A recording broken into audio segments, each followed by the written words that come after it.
The muscle from Brussels. I Welcome back to Tales of Two Bros. I am Angel. am a Don. We'll be discussing Amazon Prime's Jean-Claude Van Johnson, starring the muscles from Brussels, Jean-Claude Van Damme.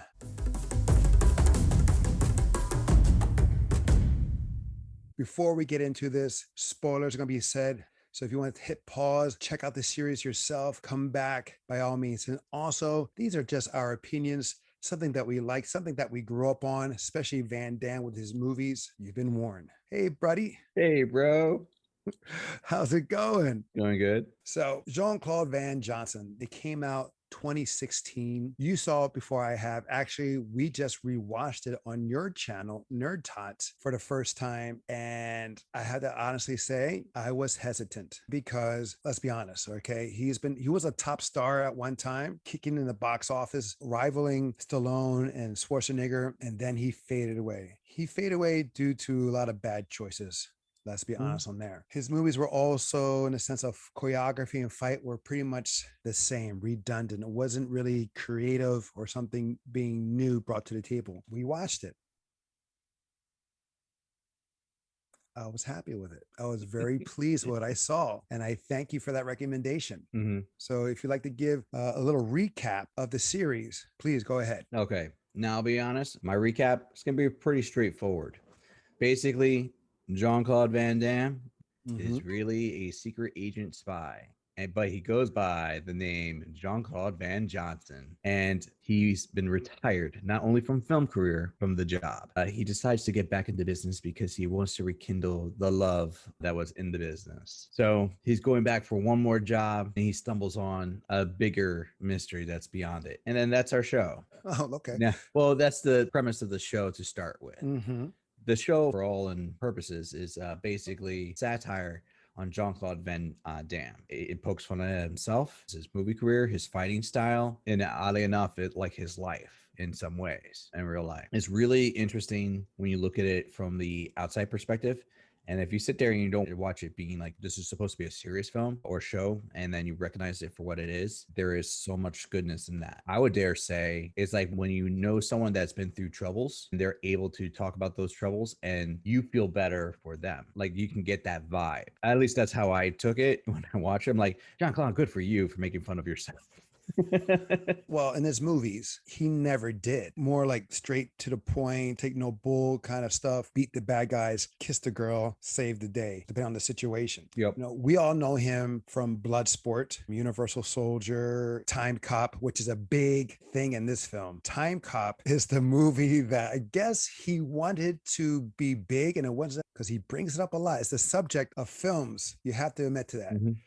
You know, blood sports I'm talking about, universals I'm talking about, is you see it, what's it called? Sudden impact or sudden death? Either or, really. There's an aspect of a lot of his films in this show. Right. Especially with the theme in one of the episodes and also with one of the characters that he plays, Philip. So he plays two roles in this series, which really makes fun of himself. And it kind of shows his acting chops, which was really fun to see. I enjoy this mainly out of nostalgia reason, to see one of the actors that I grew up on and to see him do the same things he did from day one on Bloodsport, and nothing really has changed, put a smile on my face.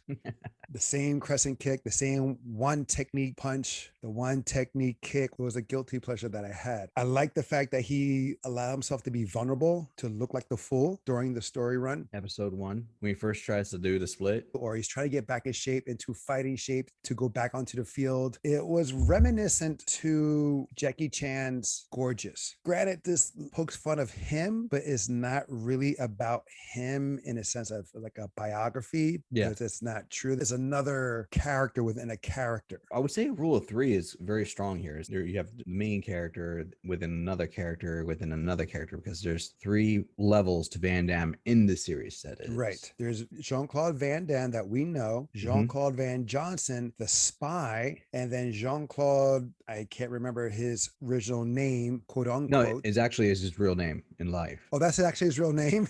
Yeah. But he didn't grow up in an orphanage, did he? Well, I didn't double check that. I did not fact check that. I believe it's Van Buren. I'll double check that and we'll Van have that in Buren. there. Well, anyway, we have those three variations of Jean-Claude. And it was kind of cool to see that. And it was engaging. Sorry to interrupt. It is Van Varenberg. That's his real name. I mean, it makes more sense. Jean-Claude Van Damme, which people do all the time. I doubt that Tom Cruise, his real name is Tom Cruise. Maybe it is, but I don't know. I didn't do the research. This production value was higher than I expected. One being that it's one of Amazon Prime's first productions. It came out way too early, put a lot of good money into it. The star quality, I was just blown away of who they got to do this. It gave the show more value to it. And then it made all the comedy that happened in it that much better, in my opinion. Unfortunately, or fortunately, however look at it, but to me, unfortunately, it's only 6 episodes. And short. Only one season. Yeah, they're like a half hour long. At most. And granted, I wanted to watch more. I would have been happy if they did another season or it had longer episodes or even more episodes. I was totally engaged on this show. We broke it down. We saw 3 episodes one time and saw 3 episodes another time. If you remember, I wanted to go right into the next episode, like off the bat, as soon as we were set up, because I couldn't wait to see any more of it. I just want to see where the story was going.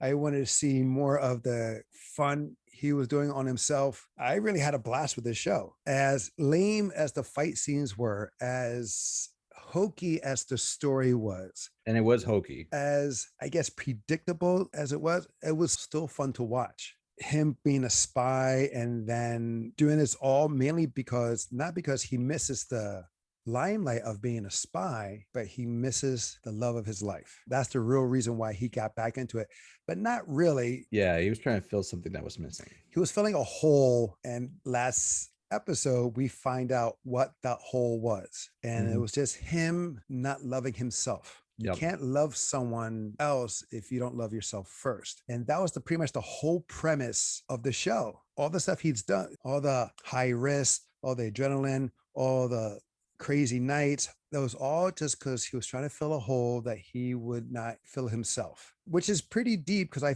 believe that's a little more like true for him in real life. When he became famous, he went down that rabbit hole. So it's kind of deep.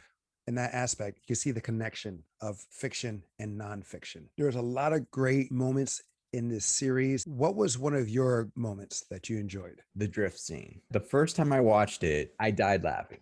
And then the second time I watched it, I was laughing because I was watching my brother's reaction. Your brother, you mean me, right? I'm talking to the audience. Oh, sorry.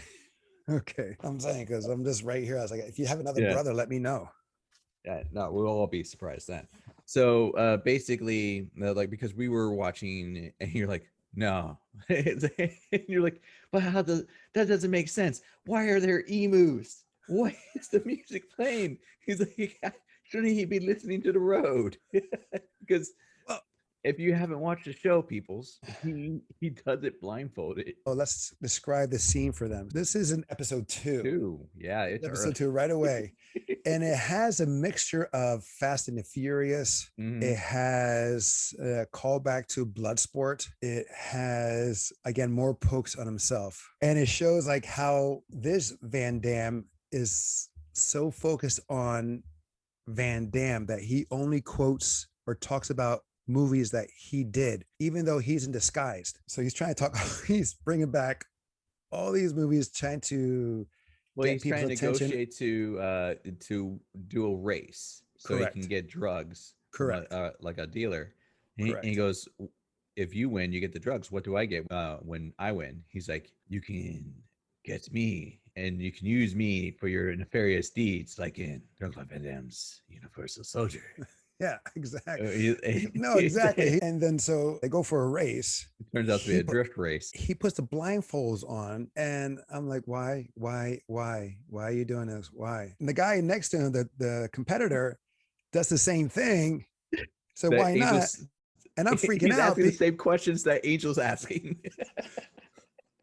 And then I'm going, but how are they going to see the person starting the race? How are they going to let them know that it's time to go? Because she's dropping a handkerchief or a scarf, just like in Grease. So I guess that's another callback. I guess he liked Grease growing up. But somehow they get out of the garage. The guy crashes while Van Damme, or in this case, Van Johnson, keeps going. And I'm like, you're done. You won the race. There's nothing else to do. Put the brake on. You won. The guy crashed, but yet he keeps going and he's drifting. He hits maybe one can. He's thinking of emus for some dumb reason. We don't know at the moment. He's singing along. He's hearing some classical music and he's like, and he's not even steering. He's doing la-di-da with his hands moving like he's conducting a piece. And he's not even steering the car. The car is just going like he's one with the force. I could not attach to that. And at the same time, I was laughing. Same time, I was like, they just jumped the shark. And I just couldn't believe it. And you're there laughing at me because of my reaction, because I was enjoying it. And then I thought it was a terrible scene. Overall, it was a good scene, but at the moment, I was like, what they're doing. They're just putting this through the garbage. They're like, they don't care about the show. That's what it is. They don't care. They're just going to do whatever they want. So I couldn't get it, but I liked the fact it did poke fun of Bloodsport. It did poke fun of Fast and Furious. It did poke fun, I guess, of Grease. And again, it poked fun of himself because he goes in there with a disguise that's totally obvious that is him. Just because he's wearing a wig and a goatee, you know it's him, especially with his voice and the way he walks and carries himself. I just found that hysterical. But you liked it. All right. So what was your favorite scene? My favorite scene, there's some good ones, and especially with like, do you remember?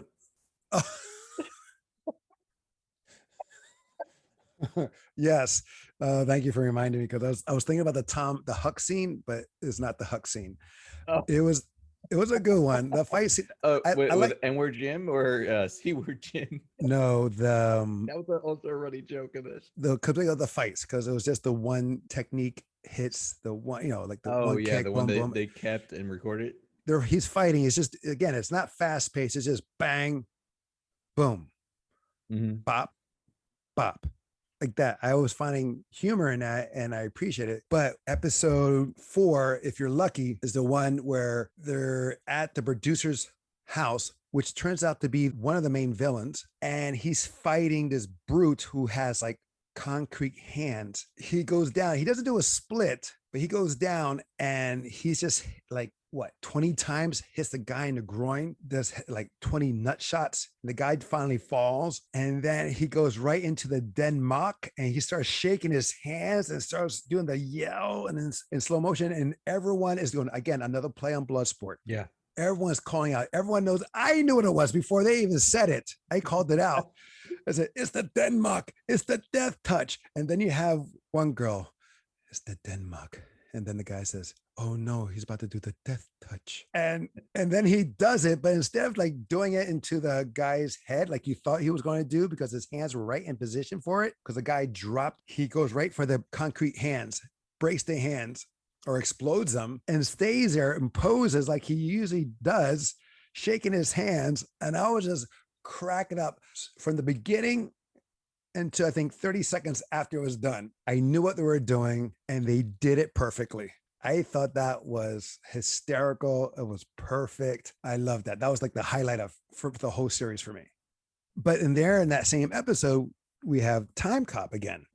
I guess Van Damme really wanted this movie to succeed where it didn't. Granted, it was not really him. It was his character, Philip. Let's talk about that aspect of him playing 2 roles. What did you get out of that? I thought he did a great job playing a nerdy, out of place geek character, something to which he's not known for. True. It's kind of like when I watched Welcome to the Jungle.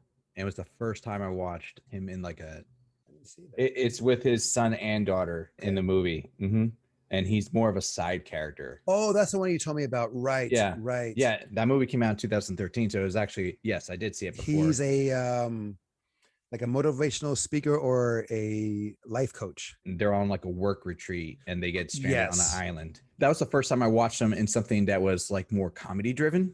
It's one of those things like when you watch like an action star finally do a comedy, they either hit it or they don't. And like oddly enough, he does well in comedies, and I'm surprised he doesn't do more. Philippe lets him express that comedy aspect even more than like when he's doing his character Van Johnson, because Van Johnson's going to be like that straight guy who's trying to do stuff but it just ends up being comical.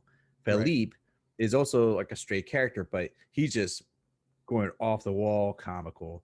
Like he's constantly sweating, looking like he's dripping, like soaking wet. He gets injured early on and he has to walk with a hunch and like he can't move his neck because Van Damme tried to break it and actually sprained his neck. And then they realize that you look exactly alike. And it turns out Philippe is a huge Van Damme fan. And every time he sees Van Damme, he goes, Time Cop? He thinks that exactly the same voice future. too. The way he carried himself, he gives himself the impression of being submissive. He always looked wet. He was just sweating all the time. I was very impressed with that he was able to play a different character. Yeah, from Welcome to the Jungle, you say he played a comedy, but he didn't really play anything different than what he's done before. In a sense, it's just straight lace, to the point, direct, no frills. Where Philippe was totally different than he's ever done before. Yes. He let himself get beat up. He let himself look like the fool that we never really seen before. It was nice to see. Also, the third iteration of Van Damme in episode 4 as well. What was that? The Time Cop episode. Oh, when he kills himself? Yeah. But see, it's the same thing. Third, because he was the more smooth and like the Van Damme that we all grew up. Like he was very smooth, confident, knew everything. It looked like he came from the movie. And his portrayal, his hair was all slicked back.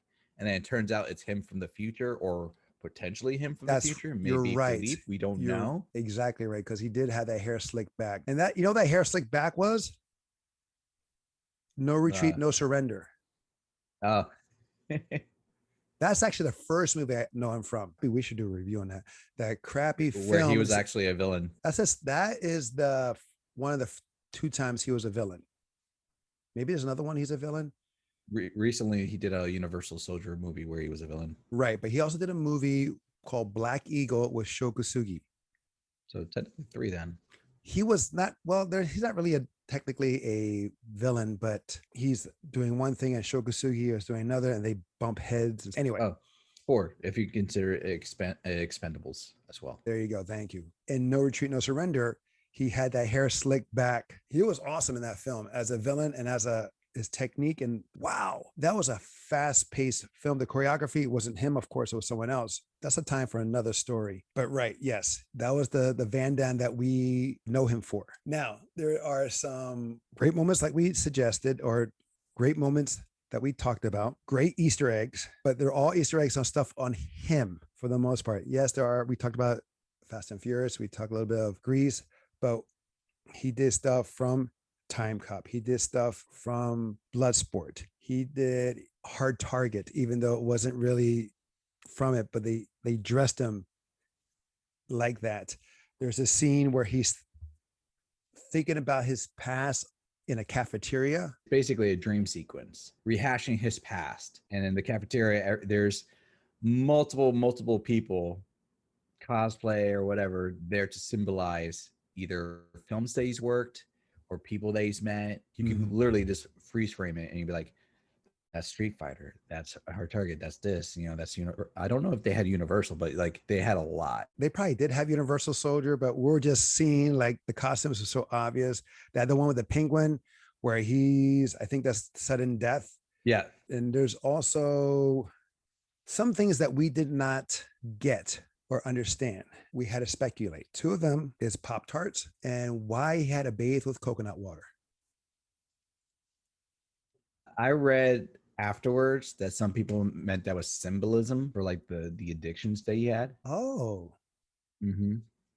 That makes sense. You could also make it seem like it's just like one of those celebrity quirks. Like they develop I must always have M&Ms, but only the green ones. Well, I remember when we discussed this for your show, my take on the Pop-Tarts, because we see him later, he leaves the spy lifestyle. And that was in episode 5, Run to Nowhere, which is a take on his film, Nowhere to Run. Which also led to episode 6, Nowhere, California. And the World Needs Its Hero. That's on episode 6. But we find him back in the orphanage where supposedly he was raised and where he got his love of emus because he would draw it. That was his escape from his harsh reality of living in an orphanage. While he's there, as an adult, he's roasting a Pop-Tart. In the first episode, we see him opening cabinets full of Pop-Tarts. My reasoning for that, yours is totally reasonable in the sense of addiction. I always thought it as that was his comfort food. He's at the orphanage.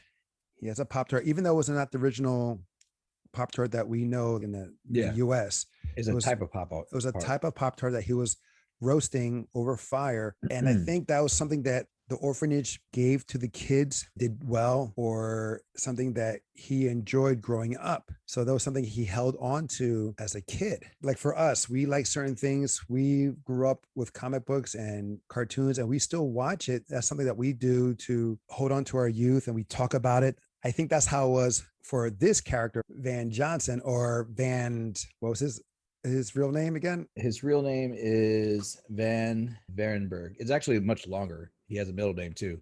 Right. Jean-Claude Camille Francois Van Varenberg. Well, that guy. And I was okay with that if that was the case. But what you're saying, it could be a combination of both too, because really there's the Pop-Tarts, but then there's also the coconut water. And that seems more like that addiction. Exactly. Because the coconut water, he doesn't drink it. No.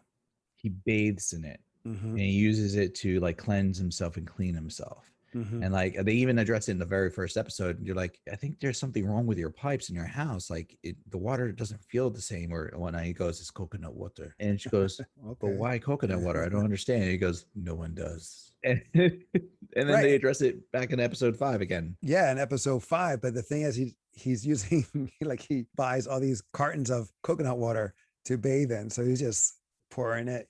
It was funny, but you can see that callback, and I can see that you're right. That could be an addiction or his comfort. That's what makes him feel good, like drugs did or alcohol does. It would have been nice if they explained it, but it was nice that they didn't explain it either. It just had us think about it. Yeah, it's one of those running jokes that is meant to go above your head, and it's like the what the hell of that is the part that makes it funny. You're just watching like WTF, guys. What? Like, please give me an answer. Right. Better than the Tokyo Drift thing, which you loved, but it's okay. It's all good. I died laughing, man. I just couldn't wrap my head. I was like, I don't get it. He's not even steering the wheel. It's just okay. It's just going. Oh, that one too. Van Damme exchanging weight in episode 4.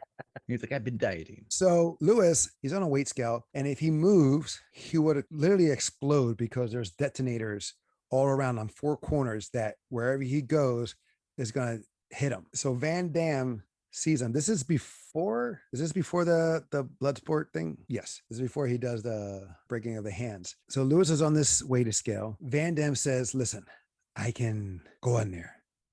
You jump off. As you come off, I will go on. I'm thinking, what? He dieted? That's your case? Dude, you're taller than the guy. You're more dense than him because of the muscles. And you're gonna, what? And then Lewis, who is like a really, really small guy. He's like 4'11", maybe. His weight on the scale is like 2'6", 2'7". Is either all those clothes or by the way, he hides it well. Called it. He's actually 4'11". Well, there you go. There you go. IMDb puts him at 4'11". Instagram puts him at 5'1". So he's 5 foot if you take the 2. You were like, how are you going to switch? And then I was like, when I saw the jump, and you're like, he's very stealthful with the jump. I'm like, bullshit, because he landed hard. No, man, like, he landed toe to heel. In dress shoes. That was the moment I was like, ooh. But the thing is, like, yes, you have that. The guy jumps off. There is some time before Van Damme lands. There's like a nice solid second before the landing happens. But the weight scale changes like a gram, nothing major. Nothing happens. He's there. Lewis is safe, but Van Damme is now in trouble. But this is the Van Damme from the future. So that jump didn't do anything. The Van Damme of the present time comes in, does his thing, breaks the hands, then gives Van Damme of the future the gun for why we don't know, but we do know it was just for the fun of it. And I'm thinking, as the gun's in the air, it's like, it's gonna disrupt the weight. It's gonna disrupt the weight. It's gonna disrupt the weight. Sure enough, when Van Damme grabs it and shoots, it disrupts the weight. He explodes. Yep. And I was like, what the hell? I was like, he just did all that just for that. And then we go to this other thing where Van Damme takes out the bad guy we thought was number 1, but it's actually number 2 from the broken hand. He tosses the shattered thumb, kicks it to the guy's head, dabs him in the back of the head with his thumb up. Really? They have all these knives, these guns, and he has perfect aim with his foot. Okay, fine. Sure. Whatever you say. But the side characters, you have Lewis, Vanessa, his love interest, Jane, who was played by Felicia Rashad. and she was awesome. She gave it some She gave it weight. gravitas, if you will. So did Carlo Rota, who played Dragon. Yeah. He gave it some weight to this story as well. And he was more like a Bond villain kind of character. Yes, exactly right. And then you have also, to lock it in, was Richard Schiff playing Alan Morris. Mhm. When you have legit actors in a production and they do it well, granted, they may be hokey in thought and premise, but when you give it gravitas in your performance, it just makes the production that much better. I appreciate the show even more because of what they did. Great stuff. The series was directed by Peter Atencio. It was written by David Callahan. Creator of the series was Dave Callahan. Ashley Wingfield, Vinnie Velham, Shalon Gett, Kevin Costello, and Wes Took. Those are all writers for the show. Some of them were for the whole series. Some were just for 1 or 2 episodes. And then you had Van Damme being the one to carry it all. It was done well. Yeah. Only thing I regret, this series came out too soon before its time. Amazon Prime was just starting out when this came out. People were not really catching it because they had other streaming programs. You had the Netflix, you had the Hulu, and those were the giants at the time. And Amazon was stepping in. This, I believe, would do well now if it just came out, if you had the advertisement for it. I think people will watch this and it will create a great buzz. A second season would have happened. Because at the end of the season, after he saves the day, and he's in a wheelchair because he did a split like no other. We meet the future versions of Vanessa, Lewis, and a young version of Jane. And they go to Van Damme to help save the day.